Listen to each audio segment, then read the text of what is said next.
เดินป้อนปีป้อนเลยอยู่เมืองปราณาชีค่ะอ๋ออยู่เมืองปราณาชีเนาะแต่ค่ะอ๋อ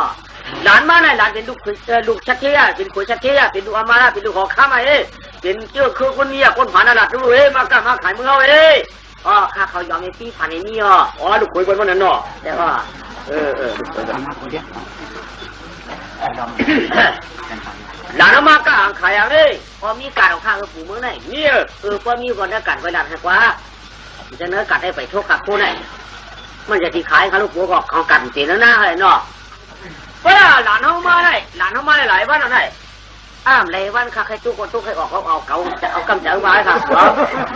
ฮัลโหลหลานเนี่ยผู้หลานเขาเอามาหลายตัวเนี่ยอ๋อข้ามเอามาให้ตัวค่ะชื่อในรู้หลานเอามาเอาพอมาเนี่ยเขาเอาขามาค่ะนั่นขามาจำหลักเขาค่ะข้าได้เอาเขามาให้ตัวเขาเอาขามาเนี่ยนั่นขามาจำหลักเขาตัวนั่นเขาชู้ขามาค่ะตัวตั้งบนวิลาจูหลานเขามาได้ข้าปากไปตัวค่ะฮะไงเฮ้เนาะแก่เฮ้เฮ้ยก็หลานแลกข้างเฮ้ยมาเมื่อเขาเลยแลกข้างดีเนาะจะข้างอะไรก็ข้างเลยดีนี่ฮะเฮ้ยหลานเมืองเขาเนี่ยป้อมแลกข้างจะแลกเข้าเมืองแลกข้างเข้าเมืองมาเนี่ยวูหลานเขาปุ๊บเสียงเลยไปการหนังก็ดีแลกข้างเข้าเมืองที่อื่นค่ะล่ะแล้วย้อนย้อนกันเลยค่ะย้อนดีหกข้ามหกข้ามในนี้เลยค่ะมีนาเวียงเลยหกข้ามสุดเจ้ามีนาเวียงที่ย้อนหนูย้อนนาเวียงป้อมยันนักข้าทำไรเขามาอันว่าปู่วันได้รันง่ายความอยากไปปู่ว่าท่านว่า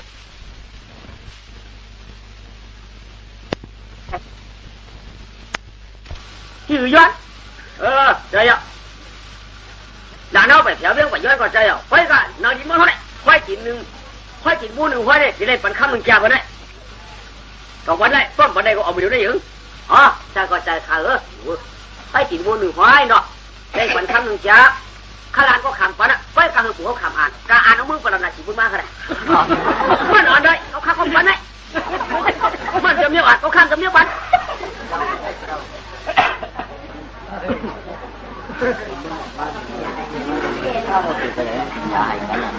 ตัวที่เมืองเก่าเนี่ยก็หลวงว่าจีนูก็ฆ่าแหล่ลูกกระเลมากก็อยู่กันเราปันกันค่ะเราคิดว่าเปลี่ยนจีนูมึงสู่จำใจคนลองจีนูก็ฆ่าแหล่หยิบมึงเป็นอะไรจีบุญมากขึ้นมึงอ่านเงามากค่ะจีนูจะได้ก็ใครอยู่ลูกมันจะเมียวอ่านหลานมันจะเมียวปันกู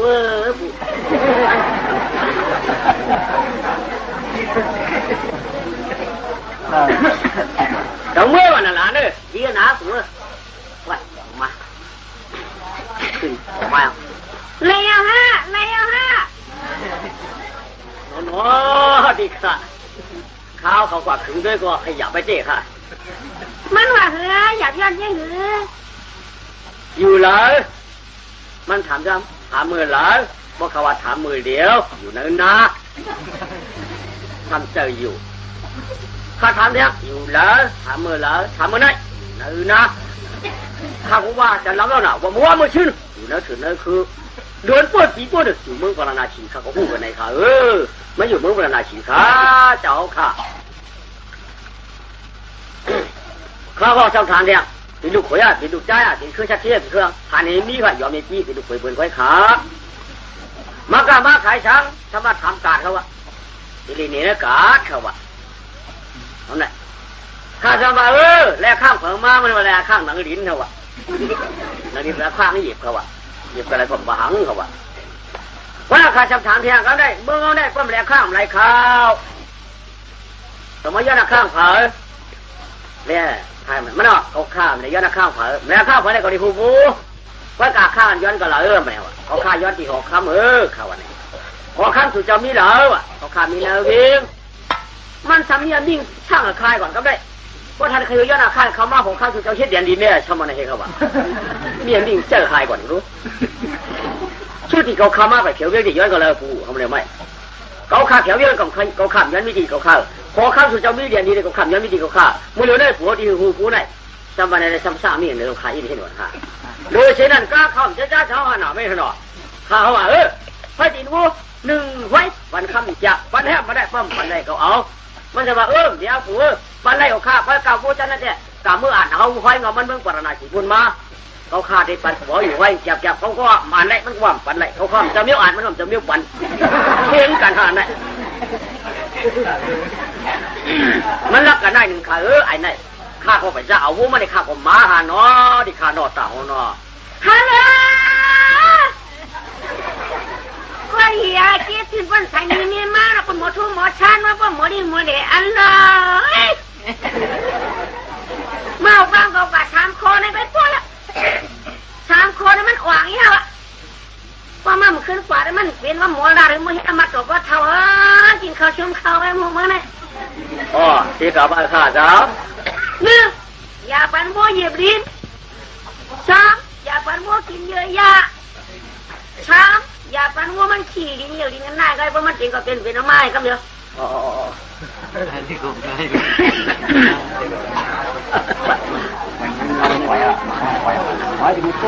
เฮ้ยหลานอ๋อปูขึ้นไม้เฮ้ยมาที่กับปูเอาความใสถ้าหลานเนี่ยเจอเจ๊หลานระวังก็ความใสไปมาที่ของคำจัดฮัลโหลอามีนั่งหนาหลานเออที่ข้าอามีนั่งหนาพูดได้ถูกหูหักมาสิงมากข้างหานังละฮัลโหลนักเจ้าน่ะนักเจ้าก็เปลี่ยนได้หรือว่าปัญหาเราได้ปัญหาเพียงใครหือจะออกข้ามลมเมียมุ่งเมียนี่ปุ๋งลงชาลงปุ๋งเมียงเชียงตาวนปุ่นควันเมื่อไอ้ปุ่นกะชาลงมาเมื่อเดี๋ยวได้1ก็เปลี่ยนได้ก็เปลี่ยนป้อมเปลี่ยนเดี๋ยววู1อย่าปันโวยดิบลิ้น2อย่าปันกินเยอะยา3อย่าปันอยู่ลิ้นขี้ลิ้นเปลี่ยนป้อมเปลี่ยนเราก็ไม่อยู่นี่ค่ะ1ข้ออย่าปันโวยดิบลิ้นข้างนอก2ข้ออย่าปันกินเยอะยาข้างนอก3ข้ออย่าปันขี้ลิ้นอยู่ลิ้นข้างนอกต่อไปไว้กะใครถามหัวอันปันโวยดิบลิ้นได้อันปันโวยดิบลิ้นได้เป็นพระคำจริงได้เป็นพระเจ้าหัวข้าวเรือเจ้าข้ามนี้พอยังข้าเขาว่ามาเเรือเจ้ามันนี้พอข้าพูดดังเมืองโวยดิบลิ้นได้ลูกๆรู้เรือยกเดี๋ยวรู้ไอ้เจือกเจ้าขยะเดี๋ยวนะชูเจ้าเจือกกับเจ้าขยะเขาฆ่าเป็นเจ้าเลยเขาฆ่าเจือกแล้วชูเจ้าชูเจ้าชาวบ้านเจือกเลยก่อนเพียงข้าไว้กับหัวคือเมื่อไรจะขอข้ามไหมการชูเจ้าเจือกโวยดิบลิ้นได้วันกันมาโฉกกันมาหามไปกันไปกันเขาข้ามทักหัวแค่กันหน่อยตอนนี้ทักว่าทักน้อยถูเตียบมาแอบเข้ากาบมันแดงเตียงหาลูกุยอ้อยเขากัดทักกี้เขากัดหมอกเขากัดปีถูกน้อยจะได้เด็ดตั้งสิงกวนขาหูค่ะโต้หูขาพันหูเบี้ยหูขากินขาพันหูขาเบี้ยเพื่อการเยียวยาได้ตั้งกินพอหูนะลูกตั้งกินวะเพื่อตั้งกินหัวกินเลยค่ะลูกเพื่อตั้งกินจะเอาข้าวหวังมากินเลยเยียวยาเนี่ยเพื่อตั้งกินคนเมืองฉวนมากินเลยค่ะเยียวยาตั้งกินเพิ่งตั้งกินวัวควายในขาหนาหมูตั้งกินคนกินตั้งกินวัวควายกินหมูนี่หรือหัวได้กินได้เยียวยากินเนี่ยว่ากินได้ยังกินวัวควายในใครเยอะชุ่มหลานเอา2 ข้อเนาะชุ่มก็ข้ามเอาขึ้นมือก็ข้ามเอาอย่าปันอย่าปันขี้ดินเหี่ยวดินเนี่ยขึ้นในก็ต้องเพียงค่ะไปกะปู่เขาฝันต้องฝันเขาลูกมูจะน่ะบัวต้องฝันเขาลูกเจ้ากับต้องฝันเขาใครอยู่ต้องฝันเขาคาเกี่ยวกับรู้บัวหยิบดินบัวเหี่ยวดินขี้ดินก็คาเกี่ยวกับรู้ชูเจ้าเกี่ยวก็ชูเจ้ามาต้องฝันก็ชูเจ้าเลยเขาขาดเป็นเจ้าแล้วเจ้าเหี่ยวดินขี้ดินเรียกเขาขาดเนี่ยชูเจ้าจังหวัดเกี่ยวก่อนกับต้องฝันมันหู้เนี่ยป้องหูก็การเหี่ยวมันหู้ป้องหูการขี้ก็อย่างว่าวัวตัวกวนดังฉี่หูล้วนเกิดมาแน่นเฉี่ยอุ้งอ่ะเฉี่ยนะ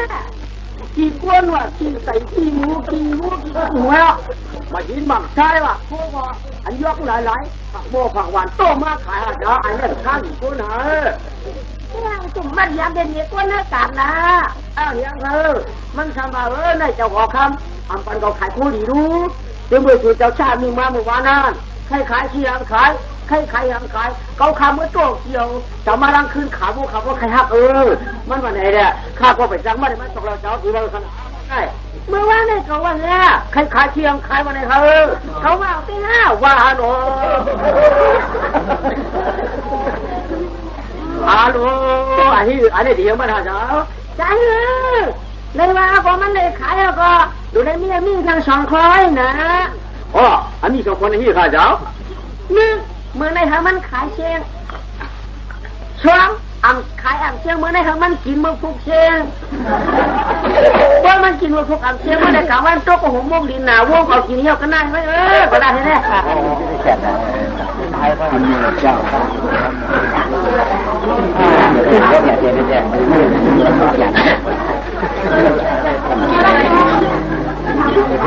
เฮ้ยอ๋อ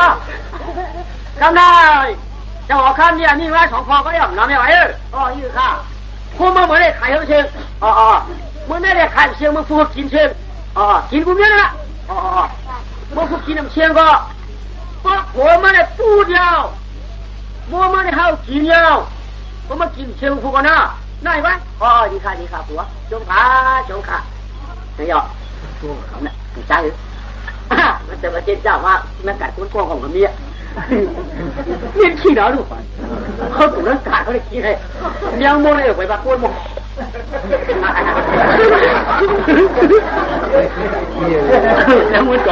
แมวมันจอดขี้ตัวขึ้นจะไปปัดขึ้นน้ำตาหู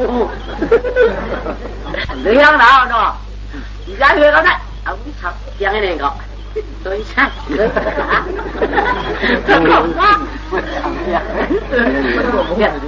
เล่นๆหน่อยพ่อเอาไม่ให้ห่อสวยมาค่ะของนี้เลยค่ะเขาดีอยู่ลงมันก็ล้างคือเอ้มาค่ะของดีมีเลยค่ะมาอะไรห้องตัวแล้วทำนี่นายโผล่ลงมาฮัลโหลหลานเมื่อตอนมาขายวันนั้นเจี๊ยบมาขายวันเจี๊ยบหลานเขามาขายที่ไหนเลยจำเนี่ยโจ้ช้างอย่างขี่รถนั่นหลานเขาขายอย่างไรอ๋อขี่ขาในจ้าเราฟ้าโคเอาอย่างจ้าโอ้เว้ยชนพักกัดดีนี่มันฟูรีเอาขี่ขาน้องน้ำมิสึจ้าหน่าฟ้าจ้าหน่าอะไรนายเขาให้รู้ชนพักกัดดีขายเฮ็ดปีเดียวก่อนทุกเฮ็ดปอกเกียร์เฮ็ดปอกกากมันอ้าวเอาสองบัตรเขาขาวเอาเรื่องพูดก็ได้ขาดน่าจะว่าเขาไม่ได้น้องขายหลานในมือมูเลยกันหลานนึกเปี้ยเลยกันหลานนึกเปี้ยเลยตาห้าฟ้าใหญ่ขางแค่นั้นที่ละเรียกกันนั่งคำกันเนี่ยจับดอกจับเจ้ากาอีกแล้ว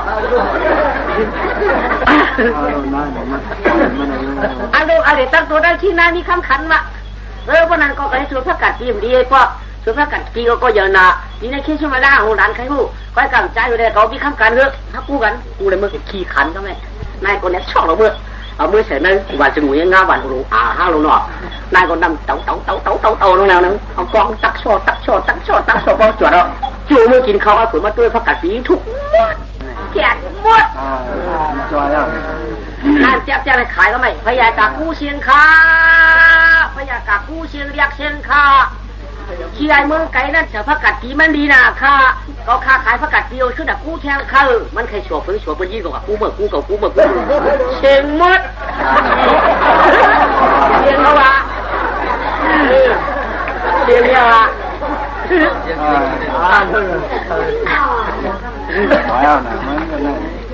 ทำเลยชิงอามาได้เมื่อกู้มือควมทำมันจะควมอ่ะย่อมือเต่าอย่างไรมาเทียงขาของนี้ไปเชียงขาปลาหลูก็ปลามาอาหลูก็อาเต่าปอเท่าหลูก็ปอเท่ามาชื่อขามาก็ปวดลงมานั่นหัวมาเทียงไหนลูกขี้ไก่ขี้หมูลูกเอาอย่างไรอ๋อเนี่ยไม่นายจ้าเอาอยู่ละอารมณ์ในพ่อเช็ดปูเด่มปูหลีบ่ได้เด้อเอาเฉยชวนปูค่ะกวงเอาปูดีนะค่ะให้เราขายกันเลยด่าที่เดินได้เขาปูเลยฉันผีมีฉันบ่ยาวมีว่างว่ะปืนก่อเนี่ยจ้านายป้าไว้กันได้กวักตัวกวักปวดเงินเขาเนี่ยกวักนายมีเงินกวักหัวชีเบิด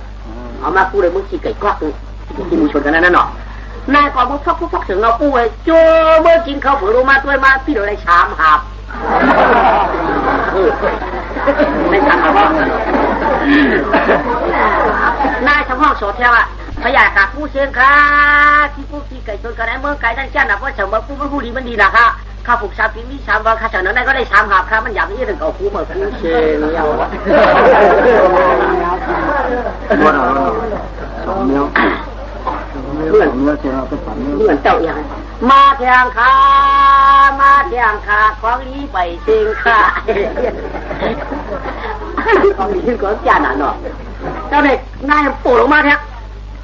ดูคุยยกคุยอยู่เนี่ยขายอยู่แล้วได้เอาอย่างได้อ๋อเนี่ยค่ะขายเต็มขายค่ะจะได้คู่เต็มขายค่ะขายอยู่ได้เรียกกันเนี่ยเรียกกัน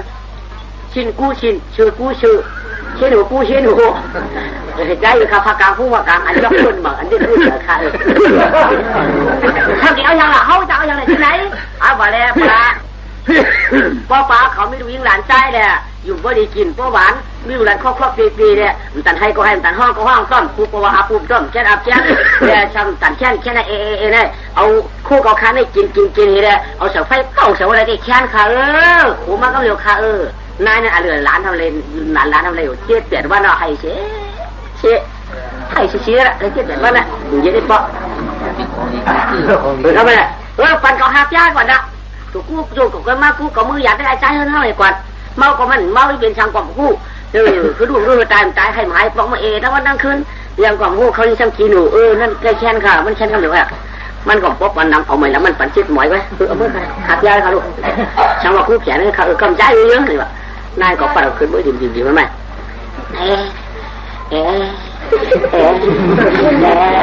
คุณทำเอาเยี่ยดีมากพวกกูเหรอเอาเยี่ยวเขาไพ่กับว่าเอาบอกคุณเอาแค่นายต่างนายเลยขโมยมานายอรุณเจ๋ไหมนายก็ปัดเราชื่อลำชื่อบอกคุณบอกเขาฝูมันชี้มันว่าขึ้นจันเอาขวานเอาแล้วนั่นเอาคู่หักคู่กันคู่ยาหรือร้านเขาได้เช็ดแบบว่าให้อยู่ในปองได้พ่อเลยมาจุดไฟเป่าเฉยได้แค่คำเดียวชุ่มกะกู้เก่าพวกนั้นกะกู้มันเก่าปวดเยี่ยวอาบชื่ออามาคนสักประหลาดหลงชื่ออะไรชาวผีเมืองขึ้นกู้ทำไมเสียงโคตรถามเนี่ยสาวเบอร์เชียวโชว์เนี่ยมาแทงขาโคดีไปเชียงคากองโป่งมาเขาบอกฝากหวานให้ลูกเอาอย่างได้นี่ค่ะเนี่ยจะราคาปีน้ำมีเงินเขาฮิวดานี่คาราดนิ้วเนี่ยนะช่างว่าเปลี่ยนเดี่ยมจังแค่เหลี่ยมจะหายตายแจ่มตายอีช่ำหนูหันมือลูกมึงว่าข้อเคียดเต้ได้ไหมจึงเอาฝากหวานข้าเขาได้เห็นเนี่ยกาชงตั้งฝูงมีมันนั่นมันเป็นพีคาหมุนมุนละมาขามันเป็นพีคาหมุนเป็นมายามาเต่าเขาคาเงินเขาคาคำไว้กาเขาขำมีกอฝากหวานได้เอาชงกันตั้งฝูงมีขาได้ดูกวนที่ชื่อใครล่ะคันดอกคันได้เนี่ยกวนที่นั่นชีวิตนั่นก็เพราะนั้นก็วายใจนั่งเขาก็พออยู่ดีได้7 ปีอย่างมองเรื่องใดก็ได้มี8 ขันก็ให้เขากู้ในหูนั่นก็กู้ใคร8 ขันมันก็อยู่กัน8 ขันเอาขึ้นเมื่อของมาบอกว่ากู้กักคืนเมืองจำผูกมันมือเจ้าที่ไปไหนแรงมาเขาอย่างแรงอะไรงั้นก็เรื่องมันง่ายอะไรไงเนี่ยแรงกะว่าผู้ผมบอกว่าชิว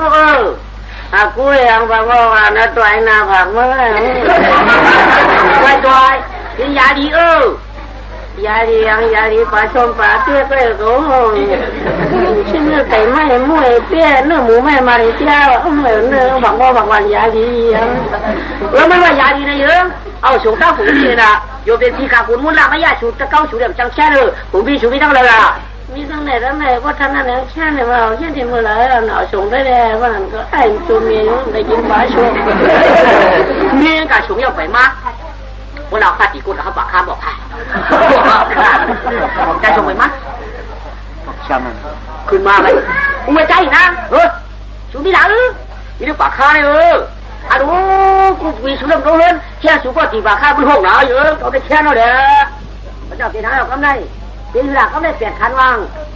กับกู้เชียงหลอกกู้ไว้ดอกคุณดาวเชียงนายจะจบเลยยายกู้เชียงค้าอยากกู้เชียงก่อนกู้เงินนิดหน่อยก่อนค้ายายกับชื่อเชียงค้าเพราะว่าฝั่งบ้านเอาสุกว่าสุกอยู่บ้านดีนาค้าทำมาในตรงกู้เขาชื่อเราชื่อเชียงคำเยอะจริงเหรอเยอะเขาก็จ้วงเอาไหมขึ้นหนูเหี่ยวใช่เลยเนาะมาแทงค่ะของดีไปเชียงค่ะมาค่ะเลยก็ชิงโป๋มาเฮ้ยเจ้านั้นขายถ้าขายดีครับเราเนี่ย มีมาใช่อยู่นี่เจ้าเอาอย่างอ่ะสังเกตว่าจูเจ้าเฮ็ดชวนหวานเนี่ยเพราะใครบอกให้ชวนบอกมีเหมือนที่เนี่ยพวกนี้เนี่ยมุกขนาดไหนดีนะฮะกูนี่เหรอเนี่ยใครอยู่ล่ะมูไหลกวักไม่ไหลก็กูเสียงเขาจะนี่ก็ถูกกวักกันกาเขาจะได้ที่เฮ็ดชวนหวานเขาไหมเขามีเสียงกวักมากู้มีกวักเป็นกันหรอกพ่อว่าที่เราเสียงเงินมากู้กวักเอามุกกวักแล้วชวนหวานมันอ่ะชวนบอกมันอันออกมือเหมือนที่เด้อจูกวักอะไรจูไหวหน้ากาคือมันคือลงมาตัวว่ามันถูกชาวสีเยี่ยมดีแต่คำนั้นทำไมที่มาจ้านะที่กากูเสียขึ้นตู้ขึ้นออกแล้วไปฟ้องบอกคุณเสียงไอ้เมืองไก่เหมือนบอกใช่เมืองไก่นะใจเสียงมึงเอามาพูดว่าชวนหวานว่าพูดว่าชวนบอกให้เที่ยวออกนะจ้านะมากูเสียงสูงดูมากูเรื่องนี้นะกูเรื่องน่ะก็เปิดฝันกว้างกูน่ะกูมาค่ายก็เปิดฝันค่ายกูน่ะกูมาเปลี่ยนปีเก่าปีเลยก็ไม่กับกูเขาเรียนกับกูเนี่ยกูหือขึ้นกาตัวไว้กูอะไรหังก็ไม่เชี่ยวเลยความมือตึกกับกูความมือตึกกับกูเสียงกูนั่นกูบอกกับกูมาลูกเขาบอกเพื่อนก็เพื่อนกับตัวเมียเมียข้าพอรู้จำกันมาข้าลูกกับกูเลยกูตึกกับกูเลยกูก็มาว่าเชียงก็หล่ะได้เชียงก็ใครเราก็รับเชียงก็เชียงว่ะเชียงมัดนอนไก่กัดนั่นน่ะทำไมเนี่ยมือเลี้ยงมายาวทำไมมันเจ้าข้างพี่น้องชัดเจนเขาค่ะดูจะมีวัวก็มาขายบันบุญค่ะมันที่คู่มือเขาใครมาขายบันนี้ค่ะ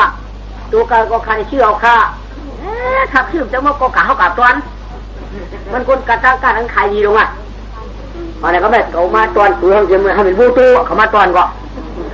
ตอนสูงกองตอน2ตัวกองตอน4ตัวกองตอน7ตัวกองตอน10กองตอน32กองตอน64กองตอน2ป่า18กองมาตอน2ป่า5ยังละ2ป่า56กองมาตอน5ป่า12กองมาตอนนั้นตั้งสิป่าเช้า4ตอนเนี่ยวู5หญิงทำได้โมโต้ก็มาตู้กันน่ะตัวมาตู้ที่ว่ากูมี5หญิงลองก็ได้มียิงเขาใช่ไหมเนี่ยแล้วก็เนี่ยมียิงเขาเช้าเขาไม่ช่างเขาเนี่ยนะทุกมุนต่างกอดก็พอตั้งตาฝังก็พอตั้งตาฝ่ายก็พอตั้งตาบุรุษเหมือนกันมือหนักแขนมันหนาลูกก็พอตั้งสายใช่ก็พอตั้งตาฝ่ายขวาก็พอตั้งตาหิ้มตาก็พอตั้งตาจุดตั้งเตยในอย่างน้องมาทำไมปีเมื่อเทปีเมืองไก่เขาไปเมืองไงไอ้น้อเขาก็กับว่าชูมีขมุนหลังขมุนจอกขมุนลอกหน้าขมุนแคบขมุนแป๊บจะเนี่ยมาขายบันปีนรู้ปีเดียวมือหญิงจ้องใต้นางน้อเขาปิ่มตันมือปิ่มตันเกียงเสียงครั้งปีปีนี้ผัดเมืองน้อเขาได้มือเพียวมือปราณาชีปีกี้เขาดาวมีเปลี่ยนหนึ่งไปเช็ดบ้านป้องกันกันอย่างหอดกว่านังเขาปุ๊บปุ๊บนักเลยย่ำแถวอะไรปุ๊บปุ๊บบอกที่ต้องแถวอะไรอยู่ไว้กำมือเดียวเนี่ยใจกูน้อเขาเช็ดมาบันปีหนึ่งเนี่ยเขาปีก็เดียวกี่มือจ้องใต้นางเขาใหญ่ได้มือใหญ่ได้เกียงกาอย่ามาใจค่ะพี่เมืองไก่เขาเลยเขามาเขาเย็ดปันเขาเย็ดปันเปียกก่อนมั้งชาวบ้านกินหวานรันลับตาพี่เมืองใจปลาตั้งกินห่อคาแนมจับยันยอกาชิมโยกินก่อนชิมอีค่ะกินก่อนก็ต้องเจียนตายคนอันนั้นไอ้เฮ็ดตั้งกินอีตั้งขายเหมือนกันเชียงขยาวเฮาข้ามใจจางยันเชเจ้าคุณเฮาปลาเฮาขายญี่ปุ่นเจ้าโยกาป้ามือไฟกับพ่อเขียวมือชูเจ้าเฮิรนชูเจ้าเย้าอย่าป้าทองกวนโลข้ามันนวลของไอ้พิษชูเจ้าพอเปียวเขาบ้านเจ้าเฮิรนเขียวเย่เจ้าชัดเทอีกเจ้าชัดเทอีเฮิรนหิงกวนปีรู้นั่นเจอลำธารนับสิงตั้งทิ้งอย่าเปียวมือขาตั้งหลังหน้าไปกับจะสีจ้องตั้งเป็นสังคมชื่อไรก็เยอะเปียวเขามือก็อย่ามือเขียวเย่กันน่ะเปียจำได้นะบริเขียวเฮิรนชูน่ะกูปีรู้ป้องเขาตั้งกินแล้วคันเนี่ยมีโยกามครับมีตั้งปีนะคะเปียวมือขละเขาคันเลือดตาเปียวเขาขาอ่อนไหนอันร้องสว่างเขาหรอว่ากานางเขาตั้งชื่อนางเขาตั้งชื่อช่วยว่าคำไหลเนาะตั้งกินเราเห็ดปันปีไหนกินยาก็ตายยาก็เพียงเปียวชีปืนรวมไข่ชุมกันชมเนี่ยตายกันไหนก็อันเกิดกันไหนใครเจ้าเฮ็ดไหนก็อันไหนเป็นลูกเจ้าเฮ็ดเต้นนะว่าชื่อเปียวกลางเสือเย้าก็มากินกลางตายกลางก็เพียงช่วงลงลาเมืองตั้งหล่ำขึ้นมือวันคาวันอากาอันมาเตะไปดูชูลาจิงวันเหนือเลยว่าตายก็ได้เกิดกันในไกลห้ามเมื่อตั้งหล่ำว่าตายไม่เกิดในนาไกลอากาชาวหล่ำตายขึ้นมือเดี๋ยวเที่ยวชื่อเมืองเอาไปเที่ยวทุ่งเมืองเอาไปละ ตั้งจิตน้องเชียงขอที่ดีไว้กับพอเท่าป่านยืนยับอย่ามาจะนั่งเขาอันที่รู้สุดเดียวจางป้อให้น้องเขาอยู่ละก็กาบูดแต่ที่ต่างๆกินได้ช่ำนี้อากูน้องเขามาขายวันนี้ดูอ้อมเบียงข้ามตั้งตุกออกมาตวนตูตั้งออกมาตวนตูตั้งจานออกมาตวนตูตั้งออกมาตวนตูสีตูตั้งวัวตั้งเชื่อเลยตั้งวัวกับวัวเหมือวัวเดี๋ยววัวเดี๋ยววัวขัดรอกันเลยใช้กากำเจียงเลยฮัลโหลวัวตัวละก็เชี่ยวเสียงเต่าอัดที่คุ้มลูกไก่หมาผมจะเอาตัวแล้วนะต้องหนาวลูกที่เอาตัวแล้วผมจะเอาลูกหมาเนี่ยนี่ว่าเอากับตัวฉันชื่อหนังดำเนาอัดหมาตัวแล้วนะเลยลูกเวียกับยืดเลยเนาะเข้าถึงกับใครวะคือจัดตัวเจ้าเนี่ยวัวคือนะเหรียญวิ่งก็ไม่อามาตรงทำมือเหนือหัวอามาทำมือเหนือหัวเทียงเนาะมันเลยก็เต้เนี่ยในดอกสูงจังเลยไล่ว่า5ยิงไป4ตัวค่ะวัวค่ะควายอ่ะควรมันต่างเมื่อวันควหลายวันอ่ะเมื่อฮะนะเมื่อไก่เยอะๆควรเบี้ยงข้าวๆเหมือนว่างไว้ก็บ่มไว้ก็พูดอีกค่ะเนาะขวานช้างที่ไผ่ขวานนั่นช้างกันแล้วเนี่ยข้ามันขวานนะอยู่ว่าก้ามเนี่ยขายเนี่ยเนี่ยโอ้จะที่ข้าขวานมันเข้าย้อนลงนี่ย้อนกับย้อนนะปันก็มันปันนะก็มันปันขวานกว่าก็มาเลยก้ามเนี่ยปล่อยผีมันเอาเลยข้าแก้มเลยขึ้นมากว่าเอาเลยข้าสองความมันกับขี่ม้าชาติเอาไหมละเฮ้ยหลานอันนั้นอ่ะกูนอนขึ้นมาไหมยังข้านี่ร้านดีๆนะร้านที่เขาอยู่ค่ะร้านดีเนี่ยเลยก็ไม่ตามซุ้มเนี่ยจำอยู่ช่างกินก็เลยซุ้มเนี่ยขาคำช้างนี่ค่ะช้างกินนี่ค่ะตีมช้างเนี่ยวัวมาอะไรถูกวัวเนี่ยขาวเมา5 บาทไป5ยิงไป4ตัวค่ะวัวสู่เจ้าเนื้อเมืองวัวขานอกมือเอาเมา5 บาทไปตัวเงินคำได้ต่างเงินคำสู่เจ้าชื่อจริงเขานี่น่ะอันว่าช้างกินเนี่ยขวานว่าช้างนี่เขาลาดูว่ามันช้างขวานพ่อขึ้นเนี่ยคู่ก็เร็วเนี่ยดูแลได้วะว่าช้างนี่เขาไม่ได้ช้างเพราะมันช้างก็เขาวัวเมื่อได้ช้างก็ห้ามเอาขวานน่ะเขามาวัวไว้วัวไม่ช้างเมื่อไก่ไม่ช้างเมื่อเดี๋ยวมันไม่ช้างเพราะเมื่อวานช้างนี่เขาก็เอาก็ไม่ว่าขวานนั่นจัดได้ช้างก็ห้ามเอาวัวขึ้นจัดได้จะฆ่าผัวน่าดีเลยพวกเราได้สู้ไงขาวอันว่าข้ามช้างอันว่านั่นเนี่ยข้าได้มีเฉพาะมันขาเนี่ย1จะออกข้าม2จะอามาต3คุณรู้มาอย่าชี้ข้ามต้องเอาป้องกัดคือเนี่ยขันน้ำยาบาชูเจ้าลูกมึงผีลูกมาเตะเป็นก้นค่ะชูเจ้าลูกมึงผีมาเตะเป็นก้นลูกดิหยิบชาขาวกินหนังชาดิบเทียบช้างเงินชาข้าวเลยมาเกิดเป็นคุณค่ะชูเจ้าก้นมีหมุนมีกาบก้นเจ้าหนึ่งเลยก็เปลี่ยนข้ามช้างไอ้ที่อะไรข้ามช้างเลยช้างที่ว่าเป็นเจ้ากับพักการดังการได้เขาขับปันเป็นบัวว่ามือชื่อจริงมือประเด็นเงินคนข้า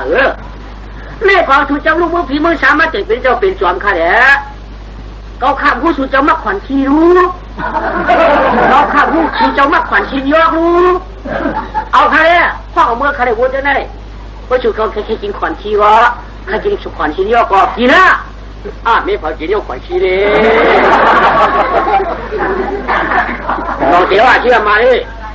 ขวัญชียอกเลยก็บุ้ยนี่เป็นเปียตรงนู้นเนี่ยข้าด่าเนี่ยคนเปียตรงตั้งขายค้าเนี่ยเปียลายตัดชิ้นยอกคนยาวไว้ค่ะเปียลายตัดชิ้นยอกว่าเปียลายตัดก้อนเดียวเปียลายตัดชายเอายอกว่าทันชายเอาขาดว่าอันนี้ชุดจะมาใครกินขวานหรอฮะว่าชุดคุณเอาเข้าใครกินก็กับมือหวังมากถือไว้กันชุดเจ้าเอามาเอามือเอาไปเจ้าเอามือหลานเนอะคุณเอาเข้าว่าซ้ำกินก็ยุ่งขวัญชิ้นยอกเนี่ยเจ้ามากินยอกเขาตีกินเจ้าเนี่ยไว้ก็ดันเมื่อไหร่ยี่หนึ่งเพราะว่าตัวเดียเขานั้นมาเนี่ยก็ล้านกว่าอะไรเฮ้เขาได้มาถามหัวคำเพราะว่าหัวคำเนี่ยเอาเลยก็ไม่ได้ขิงมากกันเนาะในที่เอาเมื่อก็เร็วพละก็ข้าวข้างห้องกว่าหนาวน้ำเนี่ยกี่ทุกกี่ตาน่ะขวัญชิ้นย่อยข้าใครปันหนาว มันนี่ตัวใหญ่ตัวมึงคนกินเลยเตี้ยโคตรเตี้ยเขาขยับเขาเลยจะหัวขึ้นกี่จะไงเจ้าหลานเมื่อเขาขึ้นน้ำจ้องกับมันขึ้น